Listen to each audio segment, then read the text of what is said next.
ஓம் சாந்தி.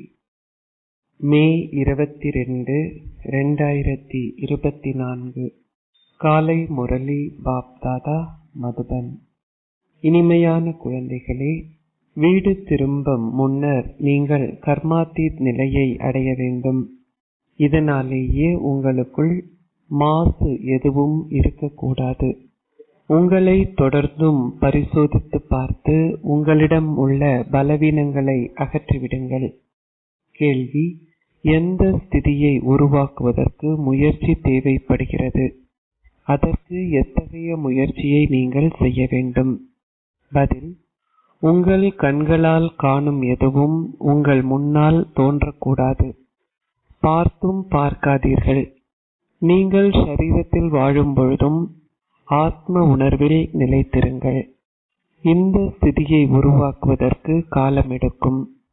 தந்தையையும் வீட்டையும் தவிர வேறு எதனையும் உங்கள் புத்தி நினைவு செய்யக்கூடாது.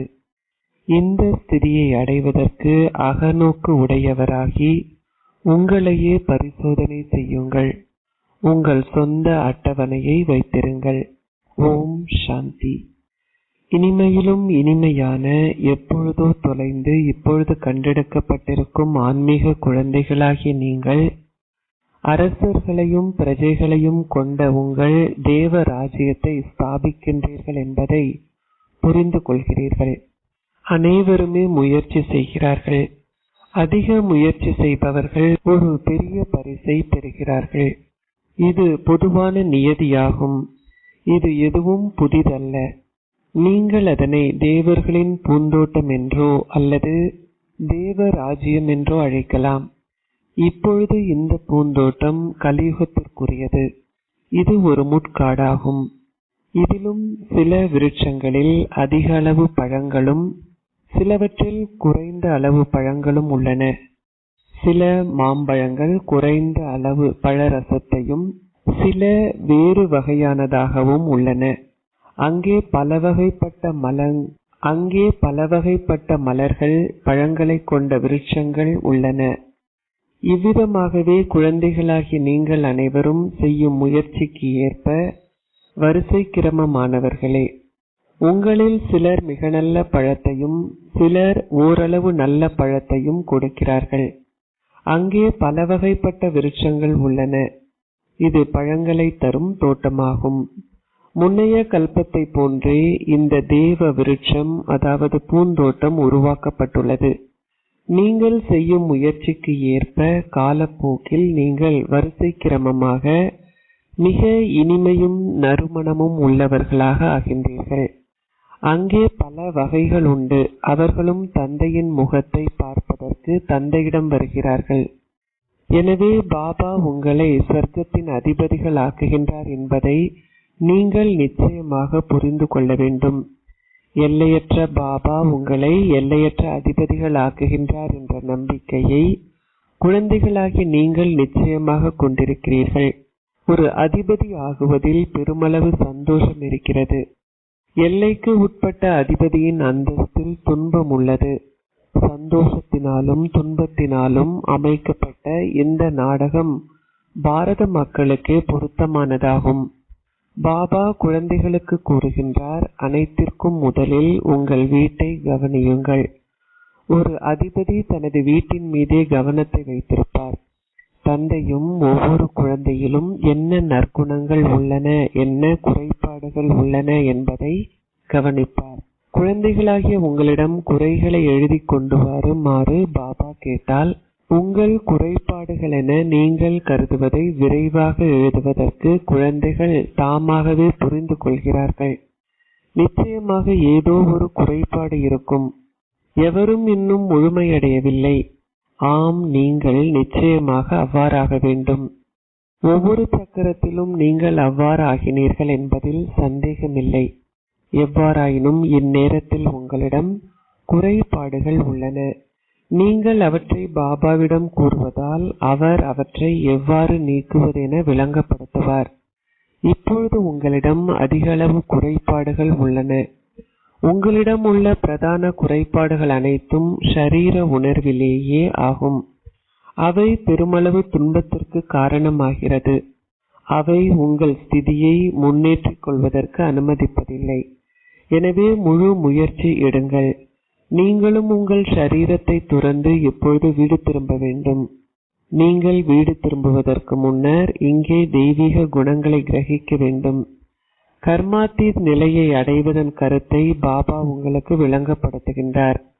கர்மாத்தீத் நிலையை அடைந்து திரும்ப வேண்டுமாயின் உங்களில் எவ்வித மாசும் இருக்கக்கூடாது. ஏனெனில் நீங்கள் வைரங்கள் ஆகின்றீர்கள். நீங்கள் உயிருள்ளவர்கள் என்பதால் உங்களில் என்ன மாசு உள்ளது என்பதை நீங்கள் ஒவ்வொருவரும் அறிவீர்கள். ஒரு பௌதீக வைரத்தினால் அதன் மாசுகளை அகற்ற முடியாது. நீங்கள் உயிருள்ளவர்கள். எனவே உங்களால் உங்கள் மாசுகளை நீக்க முடியும். நீங்கள் சிப்பியிலிருந்து வைரத்தை போல் ஆகின்றீர்கள். நீங்கள் உங்களை பற்றி நன்கு அறிவீர்கள். சத்திர சிகிச்சையாளர் உங்களை கேட்கின்றார், உங்களுக்குள் இருக்கும் எந்த மாசு தடைகளை ஏற்படுத்தி உங்கள் முன்னேற்றத்தையும் தடை செய்கிறது? நீங்கள் இறுதியில் மாசற்றவர்கள் ஆக வேண்டும். சத்திர சிகிச்சையாளர் கேட்கின்றார், எந்த மாசு நீங்கள் முன்னேறச் செல்ல அனுமதிக்காது தடைகளை ஏற்படுத்துகின்றது? நீங்கள் இறுதியில் குறைபாடு அற்றவர்கள் ஆகுவீர்கள். அந்த மாசுகள் அனைத்தும் இப்பொழுது அகற்றப்பட வேண்டும். மாசுகள் நீக்கப்படாவிட்டால் வைரத்தின் பெறுமதி குறைவடையும். இவரும் ஒரு சாமர்த்தியமான வைர வியாபாரி.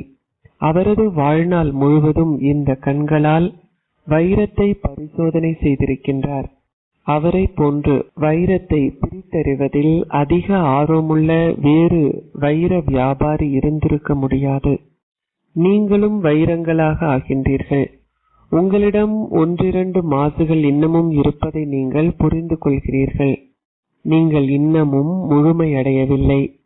நீங்கள் உயிர் வாழ்பவர்கள் என்பதனால் எவ்விதமான மாசுகளையுமே முயற்சி செய்வதன் மூலம் உங்களால் அகற்றிவிட முடியும்.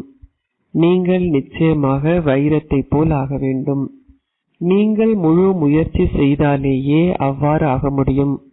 தந்தை கூறுகின்றார், இறுதியில் உங்கள் சரீரத்தை விட்டு செல்லும் நேரத்தில் வேறு எவரையேனும் நினைவு செய்யாதவாறு உங்கள் ஸ்திதி மிகவும் உறுதியாக இருக்க வேண்டும். இது தெளிவானதாகும்.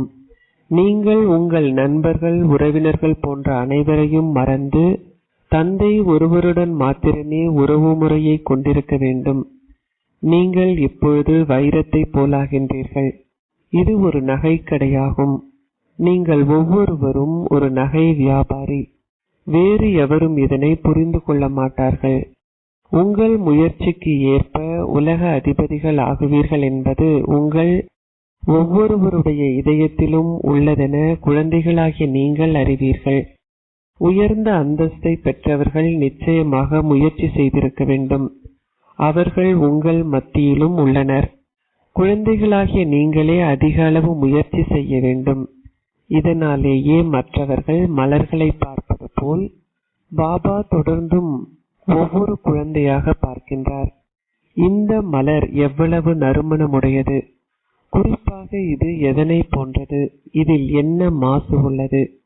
நீங்கள் உயிர் வாழ்பவர்கள் ஆகையால் உங்களை தந்தையிடமிருந்து பிரித்து உங்கள் புத்தியின் யோகத்தை வேறு எங்கேனும் அலைபாய வைக்கும் உங்களுக்குள்ளே இருக்கும் மாசுகள் என்ன என்பதை உயிர் வாழும் வைரங்களாகிய நீங்கள் புரிந்து கொள்ள முடியும். தந்தை கூறுகின்றார், குழந்தைகளே, என்னை மாத்திரம் நினைவு செய்யுங்கள். வேறு எவரையுமே நினைவு செய்யக்கூடாது. வீட்டில் குடும்பத்துடன் வாழும் பொழுதும் தந்தை ஒருவரை மாத்திரமே நினைவு செய்யுங்கள். வெளியில் சென்று சேவை செய்ய ஆயத்தமானவர்களாக பட்டி ஒன்று ஏற்பாடு செய்யப்பட்டது. ஆயத்தமானவர்களுக்காக பட்டி ஒன்று ஏற்பாடு செய்யப்பட்டது. பழையவர்கள் மிக நன்றாக சேவை செய்வது கவனிக்கப்பட்டுள்ளது. சில புதியவர்களும் சேர்க்கப்படுகிறார்கள். பழையவர்களின் பட்டியும் ஏற்பாடு செய்யப்பட வேண்டும். அவர்கள் பழையவர்களாயினும் நிச்சயமாக அவர்களிடமும் குறைபாடுகள் உள்ளன. பாபா எதிர்பார்க்கின்ற அந்த ஸ்திதியை நீங்கள் உருவாக்கி விட்டீர்களா இல்லையா என்பதனை நீங்கள் இதயபூர்வமாக புரிந்து கொள்ள முடியும். உங்கள் இலக்கையும் லட்சியத்தையும் தந்தை விளங்கப்படுத்தியுள்ளார். மிகப்பெரிய மாசு ஷரீர உணர்வே ஆகும். இதனாலேயே உங்கள் புத்தி ஷரீரத்தை நோக்கி ஈர்க்கப்படுகிறது. நீங்கள் ஷரீரத்தில் இருக்கும் பொழுதே ஆத்ம உணர்விற்கு வர வேண்டும். உங்கள் கண்களால் காணும் எதுவுமே உங்கள் முன்னால் தோன்றாதவாறு உங்கள் ஸ்திதியை நீங்கள் உருவாக்க வேண்டும். தந்தையையும் அமைதி தாமத்தையும் தவிர வேறு எதனையும் உங்கள் புத்தி நினைவு செய்யக்கூடாது. நீங்கள் எதையுமே உங்களுடன் திரும்ப எடுத்துச் செல்ல முடியாது. முதலில் உங்கள் அனைத்து உறவு முறைகளும் புதியதாக இருந்தன. தற்பொழுது உங்கள் உறவு முறைகள் பழையனவாகும். நீங்கள் எந்த ஒரு பழைய உறவு முறைகளையும் சிறிதளவேனும் நினைவு செய்யக்கூடாது. உங்கள் இறுதி எண்ணங்கள் உங்களை இறுதி இலக்கிற்கு அழைத்து செல்லும் என்று கூறப்படுகிறது. இது இந்த காலத்திற்கே பொருத்தமானதாகும். கலியுகத்து மக்கள் அப்பாடலை இயற்றியுள்ளார்கள். ஆனால் அதன் கருத்தை அவர்கள் அறிந்திருக்கவில்லை. பிரதான விஷயமாக பாபா விளங்கப்படுத்துவது, நீங்கள் ஒரே ஒரு தந்தையை தவிர வேறு எவரையும் நினைவு செய்யக்கூடாது. ஒரே ஒரு தந்தையை நினைவு செய்வதனால் மாத்திரமே உங்கள் பாவங்கள் அழிக்கப்பட்டு ஒரு தூய வைரம் ஆக முடியும். சில கற்கள் மிக பெருமதி வாய்ந்தவை, மாணிக்கங்கள் பெருமதி வாய்ந்தவை. தந்தை குழந்தைகளாகிய உங்களை தன்னிலும் மிக பெருமதி வாய்ந்தவர்களாக ஆக்குகின்றார். நீங்கள் உங்களை சோதிக்க வேண்டும். தந்தை கூறுகின்றார், அகநோக்கு உடையவராகி உங்களை சோதித்து பாருங்கள். நான் என்ன குறைபாடுகளை கொண்டுள்ளேன், எந்த அளவிற்கு நான் ஆத்ம உணர்வில் இருக்கின்றேன்.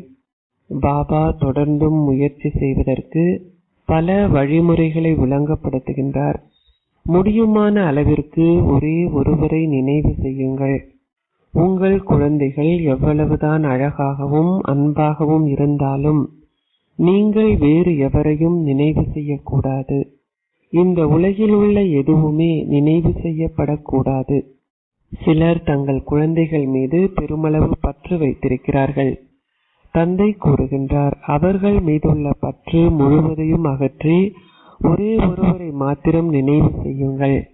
அன்பான தந்தையுடன் மாத்திரம் யோகம் செய்யுங்கள். நீங்கள் அனைத்தையும் அவரிடமிருந்து பெறுகின்றீர்கள். அவருடன் யோகம் செய்வதனால் நீங்கள் அன்பானவர்கள் ஆகுவீர்கள். ஆத்மாவே இனிமையானவர் ஆகின்றார். தந்தை தூய்மையும் இனிமையும் ஆனவர். ஆத்மாவை தூய்மையாகவும் இனிமையாகவும் ஆக்குவதற்கு தந்தை கூறுகின்றார், குழந்தைகளே, நீங்கள் அதிக அளவு என்னை நினைவு செய்யும் பொழுது மிக அழகானவர்கள் ஆகின்றீர்கள். மக்கள் இப்பொழுதும் உங்களை தேவ ரூபத்தில் வழிபாடு செய்யும் அளவிற்கு அழகானவர்கள் ஆகின்றீர்கள். நீங்கள் மிகவும் அழகானவர்கள் ஆகுவீர்கள். நீங்கள் அரை கல்பத்திற்கு ராஜ்யத்தை ஆட்சி செய்தீர்கள். பின்னர் அரை கல்பத்திற்கு வழிபாடு செய்யப்பட்டீர்கள். நீங்களே பூஜை செய்பவர்களாகி உங்கள் சொந்த ரூபங்களை வழிபடுகின்றீர்கள். நீங்களே அனைவரிலும் மிக மிக அழகானவர்கள் ஆகின்றீர்கள். எவ்வாறாயினும் அழகான தந்தையை மிக நன்றாக நினைவு செய்தால் மாத்திரமே நீங்கள் இனிமையானவர்கள் ஆகுவீர்கள். நீங்கள் தந்தையை தவிர வேறு எவரையும் நினைவு செய்யக்கூடாது. எனவே உங்களை சோதித்து பாருங்கள். நீங்கள் பெருமளவு அன்புடன் தந்தையை நினைவு செய்தீர்களா? தந்தையின் நினைவில் இருக்கும் பொழுது அன்பு கண்ணீர் சொரிய வேண்டும். பாபா, உங்களை தவிர வேறு எவரும் என்னுடையவர் அல்ல. அங்கு வேறு எவருடைய நினைவோ அல்லது மாயையின் புயலோ இருக்கக்கூடாது. பல புயல்கள் வரும். உங்களை நீங்கள் மிக கவனமாக சோதித்து பார்க்க வேண்டும். தந்தையை தவிர வேறு எவரிடமாவது எனது அன்பு செல்கிறதா? எதுவாயினும் எவ்வளவு அழகாக இருந்தாலும் நீங்கள் ஒரே ஒரு தந்தையை மாத்திரம் நினைவு செய்ய வேண்டும். நீங்கள் அனைவரும் அன்பிற்கினிய ஒரே ஒருவரின் காதலிகள் ஆவீர்கள். ஒரு அன்பிற்கினியவரும் காதலியும் ஒருவரை ஒருவர் பார்க்கும் பொழுது அவ்வளவுதான். அவர்கள் திருமணம் செய்து கொள்ளாது பிரிந்து வாழ்ந்தாலும் புத்தியானது ஒருவரை ஒருவர் நினைவு செய்யும். இப்போது நீங்கள் அன்பிற்கினியவரின் காதலி என்பதை புரிந்து கொள்கிறீர்கள். பக்தி மார்க்கத்திலும் நீங்கள் அந்த அன்பிற்கினியவரை பெருமளவு நினைவு செய்தீர்கள். இங்கும் அவர் உங்கள் முன்னால் இருப்பதனால் நீங்கள் அவரை பெருமளவு நினைவு செய்ய வேண்டும். தந்தை கூறுகின்றார், என்னை மாத்திரம் நினைவு செய்யுங்கள், உங்கள் படகு அக்கறையை சென்றடையும். இங்கே அதனை பற்றிய சந்தேகம் என்ற கேள்வியே இல்லை. அனைவரும் கடவுளை சந்திப்பதற்காக பக்தி செய்கிறார்கள். இங்கே சில குழந்தைகள் தங்கள் எலும்புகளாலும் சேவை செய்கிறார்கள். அவர்கள் சேவை செய்வதற்கு தவிப்பார்கள். அவர்கள் கடினமாக உழைப்பார்கள். முக்கியஸ்தர்கள் அந்த அளவிற்கு புரிந்து கொள்ள மாட்டார்கள் என்பதை நீங்களும் புரிந்து கொள்வீர்கள். எனினும் உங்கள் முயற்சி வீணாக முடியாது. சிலர் புரிந்து கொண்டு தகுதி வாய்ந்தவர்களாகி பாபாவின் முன்னால் வருகிறார்கள். எவராவது ஒருவர் தகுதி வாய்ந்தவரா இல்லையா என்பதை உங்களால் புரிந்து கொள்ள முடியும். அவர்கள் குழந்தைகளாகிய உங்களிடமிருந்து திருஷ்டியை பெறுகின்றார்கள். அத்துடன் குழந்தைகளாகிய நீங்களே அவர்களை அலங்கரிக்கின்றீர்கள். குழந்தைகளாகிய நீங்கள் இங்கு வந்தவர்களை அலங்கரித்தீர்கள். பாபா உங்களை அலங்கரித்தார். பின்னர் நீங்கள் மற்றவர்களை அலங்கரித்து இங்கு அழைத்து வருகின்றீர்கள். நீங்கள் அலங்கரிக்கப்பட்டதை போன்று மற்றவர்களை நீங்கள் அலங்கரிக்கும் போது தந்தை நன்றியை தெரிவிக்கின்றார். எவ்வாறாயினும் உங்களை நீங்கள் அலங்கரித்ததை விடவும் மற்றவர்களை அதிக அளவு அலங்கரிக்க உங்களால் முடியும். ஒவ்வொருவருடைய பாக்கியமும் வேறுபட்டது. இங்கு புரிந்து கொள்வதற்காக வந்தவர்களில் சிலர் அவர்களுக்கு விளங்கப்படுத்தியவரிலும் பார்க்க புத்திசாலி ஆகிவிடுகிறார்கள். இவரிலும் பார்க்க நன்றாக தங்களால் விளங்கப்படுத்த முடியும் என அவர்கள் நினைக்கிறார்கள். அவர்களுக்கு விளங்கப்படுத்த முடியும் என்ற போதை ஏற்படும் போது அவர்கள் சென்று மற்றவர்களுக்கு சேவை செய்கிறார்கள். அவர்கள் பாபாவினதும் தாதாவினதும் இதயத்தில் அமர்ந்து விடுவார்கள். பழையவர்களிலும் பார்க்க புத்திசாலியான பல புதியவர்கள் இருக்கிறார்கள்.